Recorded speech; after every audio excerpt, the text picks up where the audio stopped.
Istri pilihan ketua mafia, bab 26, batu itu keras, tapi bisa hancur dengan setetes air. Aku ingin mencintainya karena Allah, ucap Humaira. Kalau begitu tuntunlah Taren ke jalan yang benar. Insya Allah dia akan jadi imam yang baik untukmu, sahut Diandra. Apa dia bisa berubah kak? Tanya Humaira. Insya Allah, kau tahu batu, jawab Diandra. Humaira mengangguk.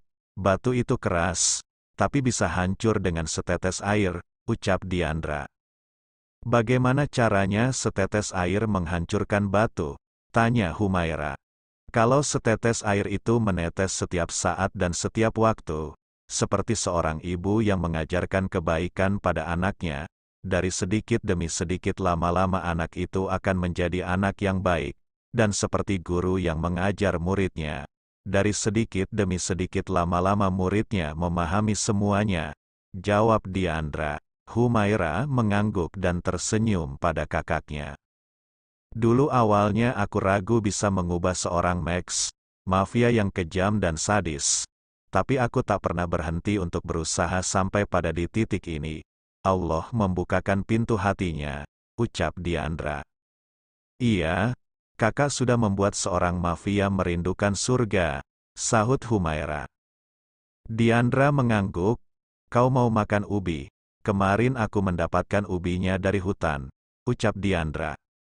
Boleh kak, jawab Humaira. Diandra mengambilkan sepiring ubi untuk Humaira, dia menemani adiknya makan ubi sampai habis. Di tempat lain Taren berjalan tanpa arah dan tujuan. Dia tidak lagi ingin kembali ke rumah besar Max. Beberapa hari ini mereka juga lost kontak. Taren ingin memperbaiki dirinya meskipun dia tidak tahu harus dimulai dari mana. Hanya saja sekarang Taren sudah berusaha untuk melakukan hal-hal yang baik, dia tidak akan makan dan minum kalau itu bukan haknya, dia tidak ingin melakukan hal-hal yang dilarang Allah. Ya Allah, kemana kakiku harus melangkah, aku tidak memiliki sanak saudara selain kakak, ucap Taren. Panas terik matahari semakin menyengat kulit. Asap-asap kendaraan bergerombol di antara bisingnya jalanan. Hilir mudik orang-orang yang berjalan di tepi jalan semakin ramai. Taren berhenti sesaat, merebahkan bokongnya pada kursi besi yang kokoh. Kursi yang ada di tepi jalan, memperhatikan semua orang di sekelilingnya. Copet, seorang ibu berteriak. Taren melihat ke samping kiri. Seorang laki-laki mengenakan jaket hitam dan wajahnya tertutup masker berlari ke arahnya. Taren hanya tersenyum ketika orang itu berlari ke arahnya. Dia hanya menyenggol kakinya dengan kakinya yang diangkat ke udara hingga orang itu terjatuh ke bawah. Dasar tikus gat, Taren bangun dari kursinya. Dia menghajar orang itu beberapa kali sampai babak belur dan benjol. Tak sulit baginya melumpuhkan penjahat kelas teri sepertinya. Kurasa sudah cukup berbuat dosanya, yang kemarin saja sudah banyak, ucap Taren. Dia membersihkan tangannya dengan menepuk-nepukkan tangannya satu sama lain. Taren mengambil dompet di bawah, kemudian berniat mengembalikan dompet itu pada pemiliknya. Bu dompetnya, ucap Taren. Makasih anak muda, sahutnya. Dia memeriksa isi dompetnya, tidak ada satupun yang berkurang. Ini untukmu sebagai tanda terima kasihku. Ibu tua itu menyodorkan beberapa lembar uang 100 ribuan pada Taren. Saya ikhlas membantu ibu, jawab Taren. Tangannya menolak pemberian ibu tersebut. Dia berusaha untuk lebih baik dari sebelumnya sebagai bentuk hijrahnya. Kalau begitu terima kasih ya nak. Semoga Allah membalas kebaikanmu, ucapnya. Amin, jawab Taren. Ibu tua itu meninggalkan Taren. Tinggal laki-laki tampan dengan tato di tangannya masih terdiam. Semoga ini awal dari kebaikan demi kebaikan yang akan kulakukan ke depan, gumam Taren. Dia duduk mengistirahatkan tubuhnya. Perutnya sedikit keroncongan tapi dia sudah mulai terbiasa untuk mengisi perutnya dengan makanan halal meskipun sekepal nasi. Allahu Akbar, Allahu Akbar, suara azan terdengar merdu hingga ke telinga Taren. Memanggilnya untuk mengingat kekuasaan Allah begitu nyata. Hati Taren tersentuh dan pikiran Taren tertuju pada masjid yang jauh di sana. Apa aku ke masjid dulu? Sudah azan. Batin Taren. Dia memutuskan untuk ke masjid yang ada di seberang jalan.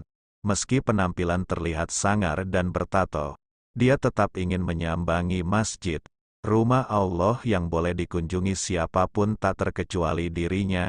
Taren masuk ke dalam masjid. Pemandangan menyejukkan hatinya membuat Taren merasa di tempat terindah. Suara merdu azan menggugah jiwanya yang hampa dan kosong, merindukan Allah yang selalu membuatnya penuh terisi. Ya Allah, begitu sejuk dan nyaman berada di dalam rumah-Mu. Sungguh hamba sia-sia tidak pernah merasakan rasanya bertamu dan bersujud di rumah-Mu yang begitu suci. Mata Taren berkaca-kaca. Hatinya begitu tersentuh seakan Allah sedang merindukan kedatangannya. Anak muda, apa kau ingin sholat? Tanya seorang laki-laki bersorban putih. Iya Pak Ustadz, jawab Taren. Ambillah wudhu terlebih dahulu, baru kau sholat berjamaah bersama kita semua, ucapnya. Taren mengangguk. Dia keluar dari dalam masjid. Lalu Taren masuk ke dalam tempat wudhu laki-laki. Di sana berjejer keran-keran air yang berjumlah lebih dari 5 buah. Tempat wudhu itu tampak bersih dan nyaman. Taren tersenyum melihatnya. Siapapun yang datang pasti ingin berwudhu kalau tempatnya seperti ini, ucap Taren. Laki-laki dengan tato di tangannya itu menghampiri keran-keran air. Dia memilih keran paling ujung bagian kanan. Aku harus wudhu dulu, ucap Taren. Kemarin dia baru saja diislamkan oleh seorang pemuka agama. Taren diajari cara berwudu dan sholat. Setidaknya dia ingat cara wudu dan sholat meski belum hafal 100%. Keran air dinyalakan. Taren mulai berwudu. Kemarin dia tidak begitu menghayati saat berwudu. Sedangkan sekarang dia benar-benar menikmati apa yang dilakukannya. Ayo kita wudu dek. Taren terkejut mendengar ada suara di telinganya. Dia menatap sekeliling. Di tempat wudu itu hanya ada dirinya. Suara yang terdengar di telinganya seperti suara anak kecil. Kita sholat berjamaah ya? Kata-kata itu kembali terdengar kembali. Suara apa? Tidak ada siapa-siapa di sini, ucap Taren. Dia yakin suara tadi bukan hayalannya. Terdengar nyata seperti ada di dekatnya. Taren menghentikan wudunya. Dia penasaran dengan suara anak kecil itu, suara yang membuatnya jantungnya berdebar. Taren menutup keran air. Mungkin seorang anak kecil sedang bermain tak jauh dari tempat wudu. Taren keluar dari tempat wudu. Dia melihat sekeliling tidak ada suara anak kecil sedang bercanda. Bahkan di tempat itu tidak ada satupun anak kecil. Apa telingaku bermasalah? Atau justru aku salah dengar? Gumam Taren. Dia merasa ada yang aneh dengannya. Ataupun dengan apa yang didengar olehnya. Taren kembali masuk dan berwudu dengan benar. Barulah keluar dari tempat itu. Alhamdulillah, ucap Taren. Laki-laki dengan tato di tangannya terlihat sangar.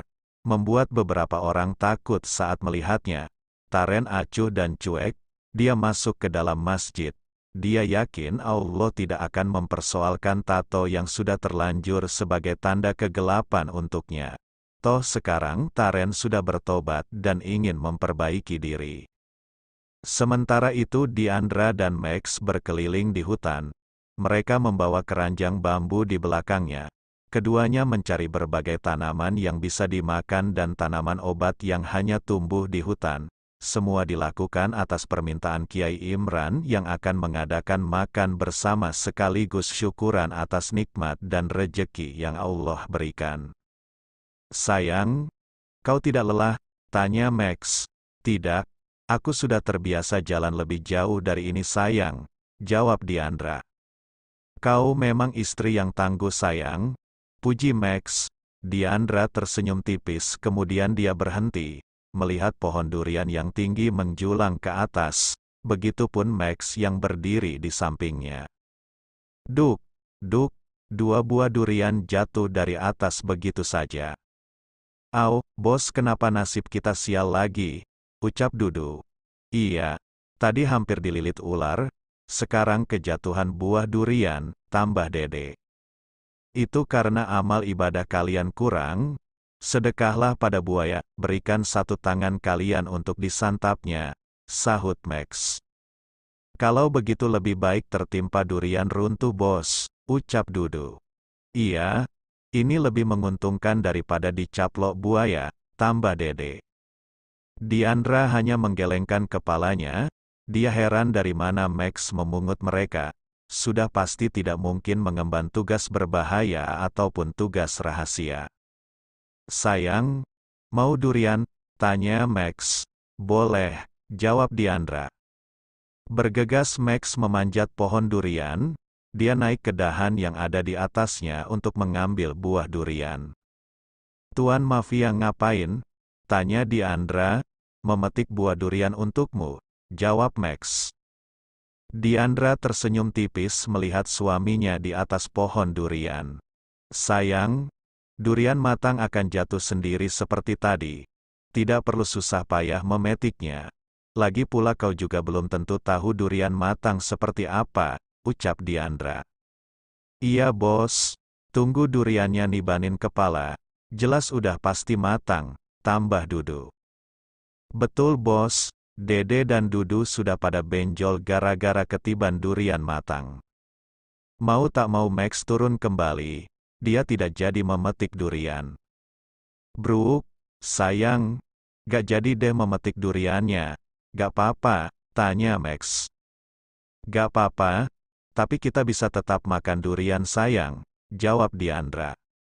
"Bagaimana caranya?" tanya Max. Duk, duk, duk. Diandra dan Max menendang pohon durian dengan kuat, tujuannya untuk menjatuhkan durian yang kemungkinan sudah mulai matang. Tak lama beberapa durian berjatuhan dengan sendirinya. "Alhamdulillah," ucap Diandra. Max tersenyum. Mereka berdua mengambil durian-durian yang ada di atas tanah. Mereka duduk di bawah pohon besar untuk menikmati durian itu. "Bos, gimana ngupasnya?" tanya Dudu. "Taruh di sana," titah Diandra sambil menunjuk ke arah sisa batang pohon yang sudah ditebang. "Baik Bu Bos." Dudu langsung membawa durian ke atas batang pohon itu dan meletakkan di atasnya. Diandra mengeluarkan pedang dari wadahnya, dia mengayunkan pedangnya. Hanya 2 kali tebasan dari vertikal ke horizontal, buah durian itu terbelah 2 dengan cepat. "Wow, Bu Bos hebat," ucap Dede. "Iya, punyaku sekalian boleh Bu Bos?" tanya Dudu. Lalu Diandra mengangguk. Dudu juga meletakkan durian miliknya di tempat yang sama.